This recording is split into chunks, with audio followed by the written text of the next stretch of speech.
discussing life insurance, how it benefits you even while you're working. And even if you are at the point to where you might be dying soon, you need to think about this topic, right? You need to have something. So why should I think about life insurance while I'm still employed? CD Financial, where health meets wealth. Welcome back to the CD Financial Podcast, CD Financial, where health meets wealth. I am Marcus C., your host. The man across from me, and today quite literally across from me, is Chuck D., the man with a plan. Chuck, I am back in Southern Cal. Good to see you in person. How are you? Excellent. Excellent. It's always awesome to see you in person. Fantastic. Right? Yes, absolutely. This guy knows his food and his wine. I should say his food and his liquor. So we have a nice time together. We both cook, so that's cool too, right? Yeah, we both cook, both make cocktails, both know good drink and food. So yes. Oh, that's right. Yes. Good times. The cabaret and tonic. Yes. Yes. Oh, maybe that should be our health tip for the end. I'll tell you how to make the cabaret and tonic. That might be a good one. I'll be honest with you. I'm not a Hendrix guy. Generally, if I'm drinking gin, it's just a basic London Dry.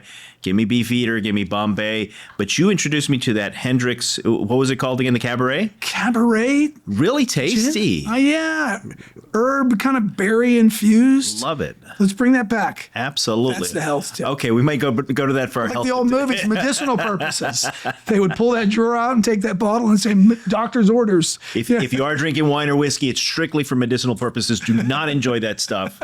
It's only to be benefited. So you feel better now that we've had our cocktails in us. I mean, not today, but we'll do that later. Fantastic. Well, so we wanted to talk life insurance. We were discussing this in a previous episode, and if you have not seen the previous episode, there's going to be a link to it right here. We recommend you go back and see that first. There's some great information there. But we got into this portion of discussing life insurance, how it benefits you even while you're working, and even if you are at the point to where you might be dying soon, you need to think about this topic, right? You need to have something. So why should I think about life insurance while I'm still employed? Because again, we discussed this previously, it seems like that's just end of the line. That's the only time you should think about it. So why should I think about it, particularly if I'm facing death? Okay, that's it. Yeah. If you're terminally ill, right, it won't be life insurance in this case. It will be a FERS.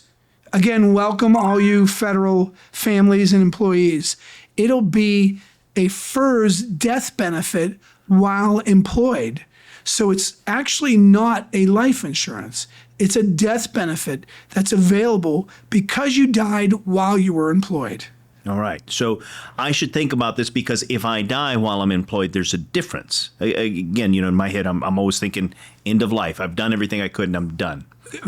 Absolutely. There is a benefit that is not often understood well at all that exists in addition to your federal employees group life insurance, your FEGLI. Yeah. And look, folks, everybody has their basic group life insurance.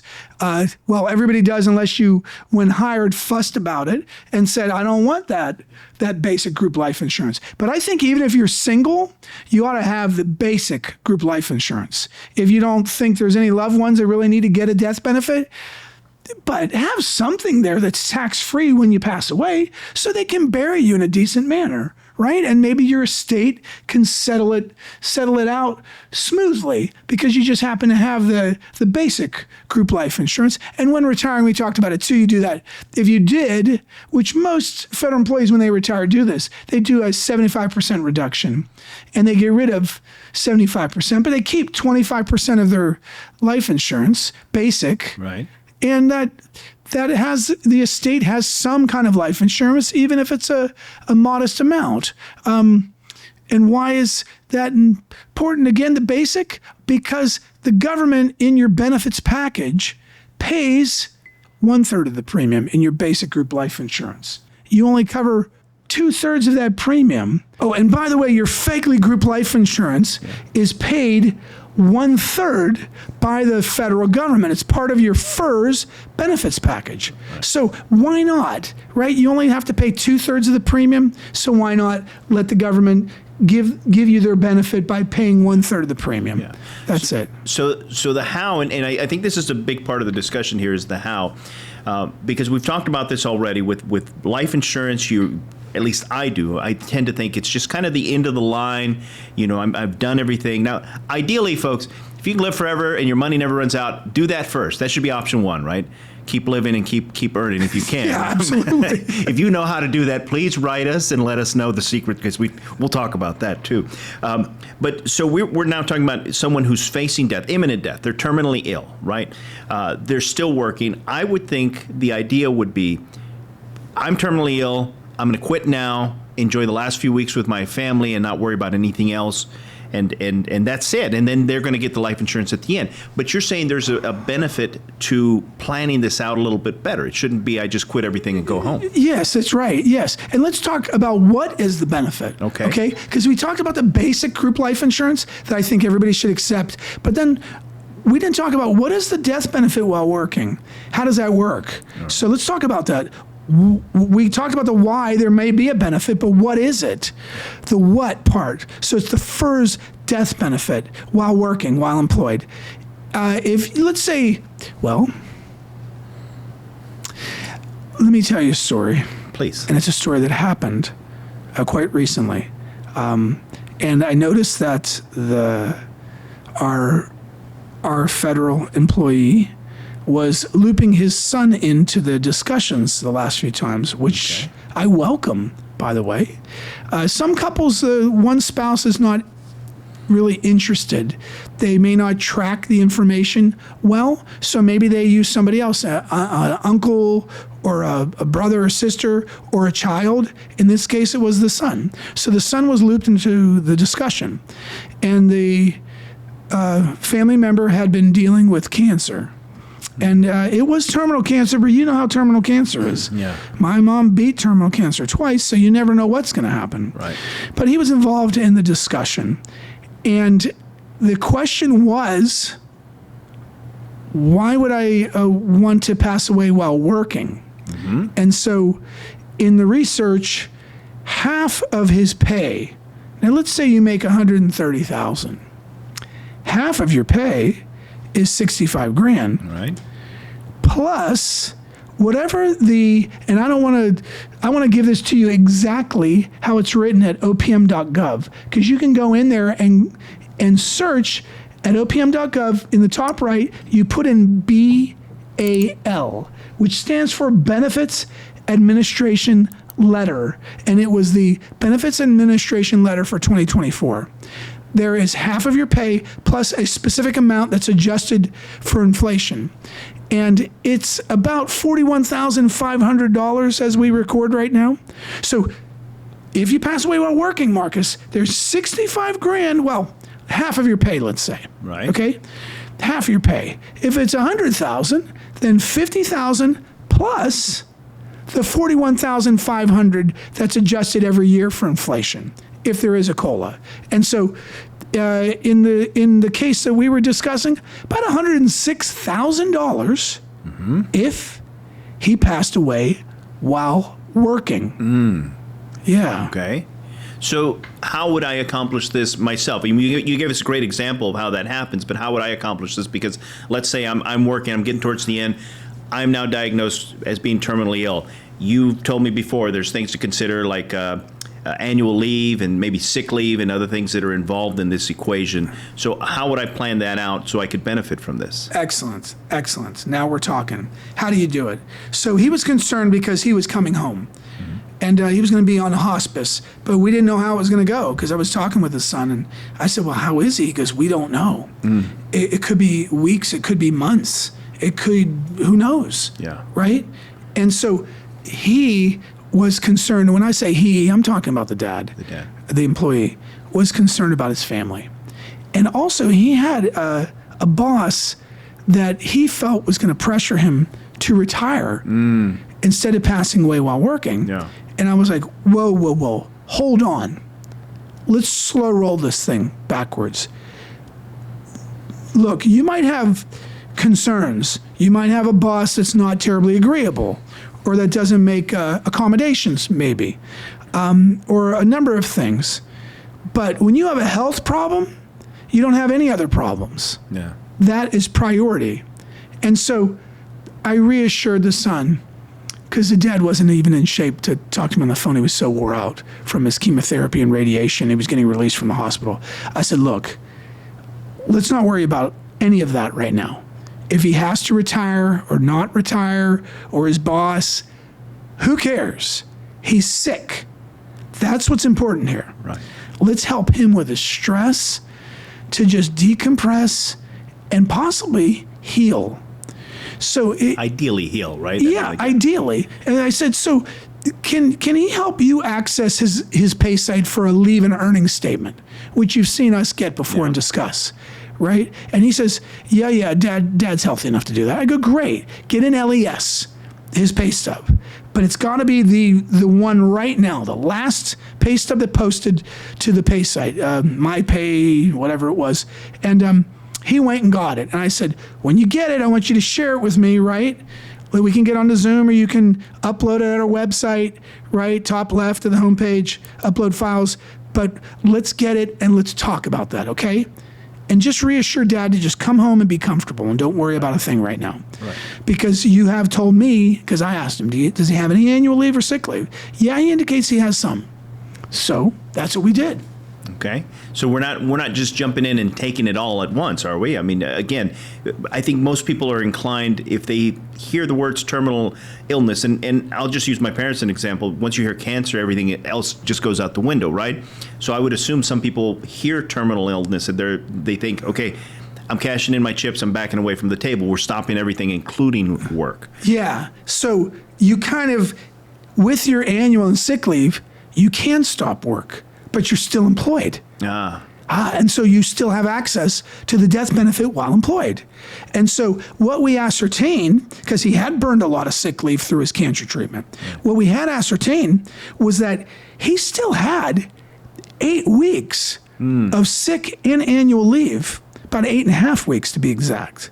And so what I said was, after we talked on the phone or on Zoom, I can't remember which one at this point, but when we spoke, I said, look, nothing has to be discussed right now.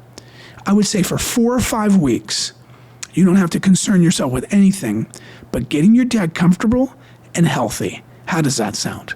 No. I said, after that, Ideally. we've got at least 3 weeks where we can plan. And don't forget, listen, folks, don't forget, while using your annual leave and your sick leave, you're having each pay period, you're going to earn another 4 hours of sick leave. And if you have at least 15 years of federal service, credible, then you're also going to earn 8 hours every pay period. 8 hours every pay period of annual leave. So it's another day and a half for all those weeks. So the first month or the first 4 weeks that he does that, he's just earned another 6 days. Yep. So over another week while using his annual and sick leave. So let's just get your dad healthy. Forget about the stress. Forget about the boss that wants to encourage him to retire. That's why I said, who cares? Right. If you've got annual and sick leave, you're allowed to use it. Absolutely. Nobody's going to tell you can't use it. You use that time.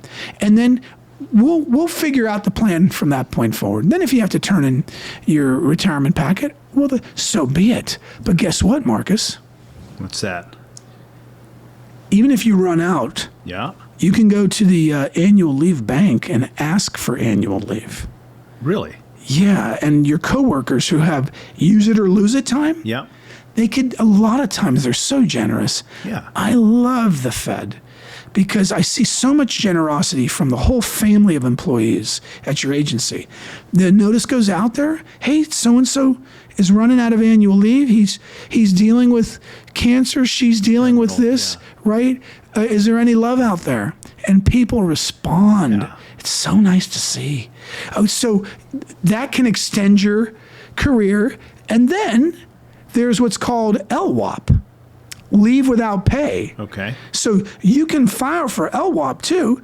And if granted leave without pay, you could get at least 6 months Wow. before you have to even consider if you're no longer in employed status. Right. So even after he burned his 2 months, and then we already established another 2 weeks and 2 days because you were building up during that period of annual and sick leave more. And in that period, you can go and ask for, right? Is there anybody that would donate annual leave? Yeah, then there'd be all that too. Fantastic. So, yeah, there's a lot of things that can be done so that your family can get that death benefit. Right. Because let's face it, 6 figures of a death benefit is really helpful. Yeah, it's significant. Absolutely. It's significant. That's a chunk of money. Yeah. Right? If you only make, say, $60,000 and you're listening to this broadcast, and you get $30,000 and the $41,005, that's over $70,000. Your pay. That's a lot of money. That is. Yeah. That is. And this is good information because, again, I think, and going back even to the previous video, when we think about life insurance, we think about one single act. It's just death and then there's a benefit, but there's so much more involved, and particularly this discussion, because the tendency, I believe, I haven't died yet, but the tendency, I believe, is when you hear those words, terminal, when you hear, X amount of days to live, you just want to say, okay, I'm quitting everything, I'm going to go home and be with my family and nothing else. But you can actually do that while still being employed, because you can use your annual leave, you can even borrow some, or even have the leave without the LWOP, right, that you mentioned. Right, the leave without pay. Leave without pay. So you can have all those things, maintain your employee status, the benefits, and then if it happens, you do pass away, you're still employed, the benefits are so much better. Yeah. Well, yeah, absolutely. What a fantastic way to think about it, because I think I represent a lot of people when I tell you that it's just one time thing, one and done, but there's so much more involved with this. So it's much more. If you have the knowledge, right, to share with others, and this was something that we were just addressing, and guess what? He came from the hospital, and just a short while later, he passed. Yeah, and I know because his son called me. I think I was one of the first people he called, and he left a message and said, "Hey, you need to call me back." And I knew when I got that call and I heard the tone of his voice that he had passed. But if I was able to at least bring comfort, and if you're able to bring comfort to another family, because there's a lot of folks that have hurried through this. One of the family members, our work family member, right? Michelle had told me that it was an issue when she was working and she was in charge of training, and she had said, well, I'm not sure about this. Let's dig into it, right? And it makes sense. Yeah. When you can find that found money for a family and bring that sense of calm, even in the last few days of his life, if he just had a sense of calm and the whole family didn't have to worry about that, that was a huge win.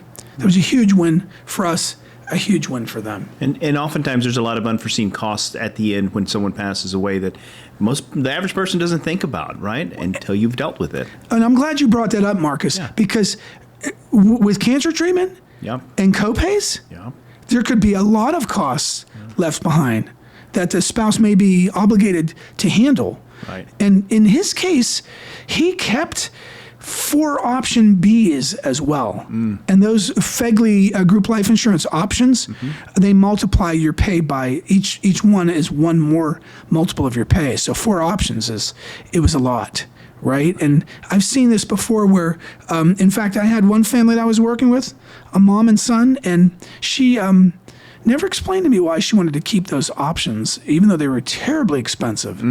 Yeah, at 55 and at age 60, they're expensive.